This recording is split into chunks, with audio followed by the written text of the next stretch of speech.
Good afternoon, Railroaders. Today, what we're going to talk about here at the Athletic Training Center in Newton, Kansas, is we're going to talk about the second phase of our hitting system. The first phase, we talked about fundamentals. We talked about a hitter's warm-up, things that we do on a daily basis to get ourselves ready to hit. And we also discussed some daily vitamins, some daily drills that we do to create somewhat of a compound effect. So when we look at our practices, the first part of our practice, we like to hit really early in our practice sequence because one, hitting seems like a good warm-up for the body, but also we really want to emphasize how important hitting is. Don't get me wrong, defense and pitching are extremely important. We're going to spend the rest of our practice after the daily vitamin series working on pitching, defense, throwing, so forth and so on. But we're also going to have batting practice on the field. So when we do drill work, we like to do it in cages. We like to do it in a confined space that we can really kind of create a controlled environment. We call it the garage. We like to be in the garage. And then when we're on the field hitting, we call that our test track. So when we're on the field, our main focus, okay, is from a hitting perspective. When we're on the field, our main focus is vision, rhythm, and timing. Okay, and some absolutes with regards to approach for us is that if we can see it, if we can dance with it, and if we can get on time with it, then we can hit it. Okay, so I'll say it again. We've got to see it, we've got to dance with it, and we have to get on time with it in order to hit it. And if we can't do that, then we're not going to be a very good hitter. I've seen a lot of hitters whose swings were not really that great, but they had really good vision. And they had really good rhythm and they had really good timing. It's just like their swing just kind of came together. And they always put a good pass on the baseball. Our goal is always to be able to take a good pass at a good pitch. And as a hitter, if you can sit there and say that you got a pitch to hit and you took a good pass at it, you did the best you could. I think too often times we look at results and we take those results and we focus so much on those results, like did you get a hit? And it becomes really detrimental to our overall confidence level. And I think we just need to kind of simplify and look at, did I take a good pass at a good pitch? And if I did, I probably have a higher probability of getting a quality at bat. And I'm not going to get into quality at bats because that's a whole nother conversation. But anyway, I do want to talk about vision, rhythm, and timing and what that means. So when we talk about vision and what does vision mean, does our setup put us in a position to see the baseball? Okay, so if I'm here at the plate, okay, and I'm in my stance, okay, am I balanced? One, am my eyes over toes, and am my chin over shoulder? Okay, and are my hands in a comfortable position? Now another component to vision is that when we look at a pitcher, okay, a pitcher whether in the windup, or in the stretch position, whether it be load, whether it be leg lift, or whether it be a slide step, how we look at the baseball or how we look at the pitcher is we need to be able to shift from soft focus to fine focus. So, for example, when you're looking into this camera, okay, or when you're looking into your screen, what you need to be able to see is you need to be able to see what we call soft focus, is you got to see my whole body. Okay, you got to see all of my movements. And then, when I get to a point of chest thrust, when I show my chest, we have to be able to shift, or at least when I get to foot strike, probably foot strike, I have to shift my soft focus, and I've got to create fine focus. And that fine focus, I say, is from the nose to the elbow to the baseball. Okay, so we want to create that box.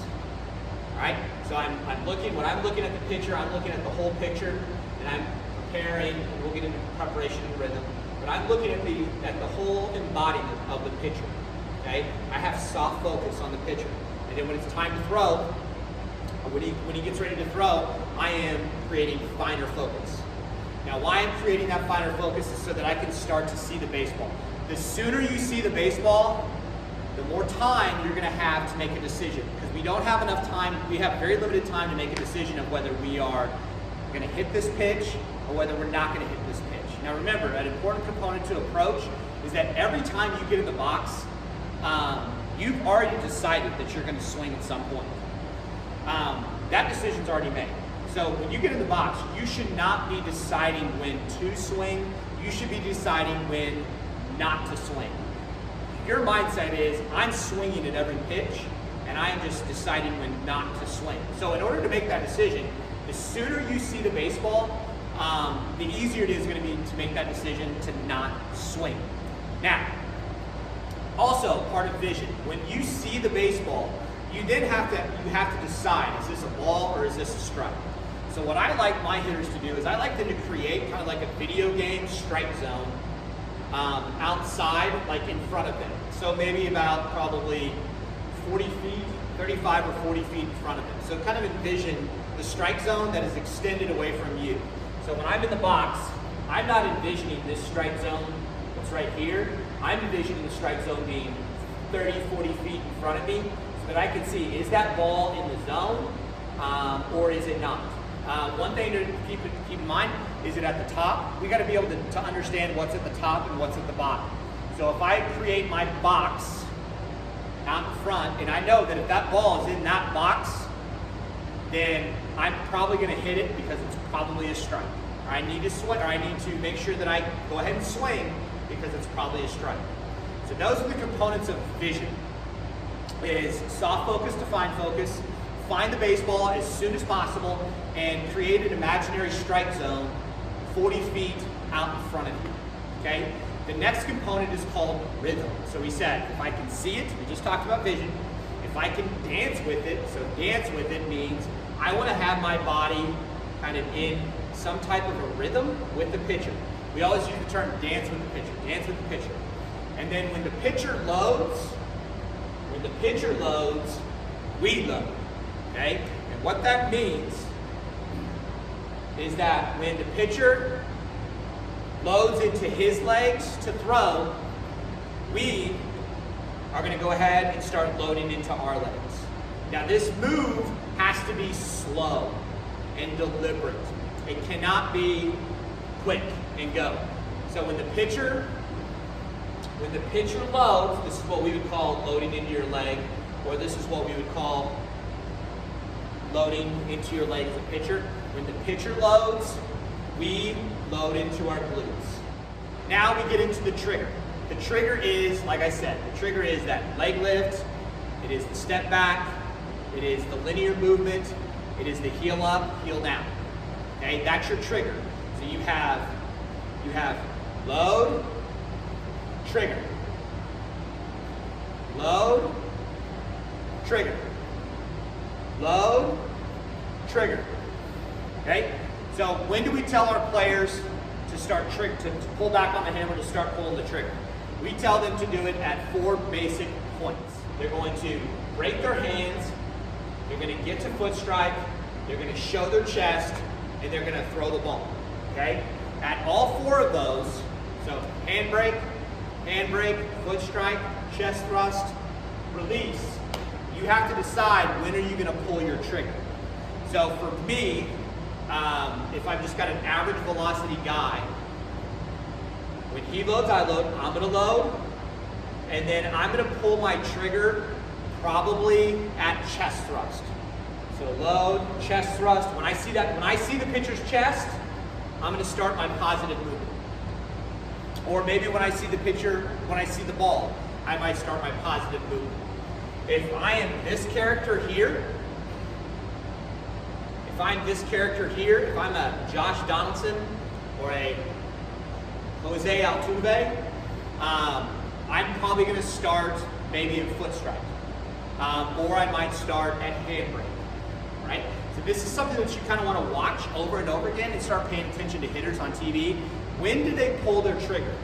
Okay, we see all hitters, when the pitcher loads, every hitter, when the pitcher loads, they're going to start to do some type of preparation. But the trigger is going to happen at different times, right? So the hit trigger, you're going to trigger to swing, trigger, you're going to do this either at handbrake, foot strike, chest thrust, or release. Okay, so that helps you with a little bit of rhythm. Timing. When do you start your swing? When should you start getting connected? All right. So you should start getting connected when the ball is at least halfway. Okay, that's a good starting point. So a good way to do this is when you're throwing batting practice, is put a cone halfway, and your hitter should already be to foot strike before the ball gets halfway. Because what they're going to do is when the ball gets halfway, they're going to heel plant and get connected when the ball is halfway from them. So in high school, we throw from 60 feet 6 inches. So at 30 feet, if hitters are in good time and good early timing, they should start this process when the ball is halfway from them. And I think a lot of hitters feel like that's too soon. So you have to drill it. You have to map it out, and you have to drill that type of timing. Okay? But timing begins when you get your heel in the ground. When that heel goes in the ground, you are starting the process of your swing. Now, if you start the process, you can still check your swing. So using check swings is a good way to evaluate swing efficiency. If I check my swing and my hands, this is a check swing for me, then there's something wrong with my sequencing. Okay? I want to check swing. If I'm making decisions well enough, I want to check swing to look like this.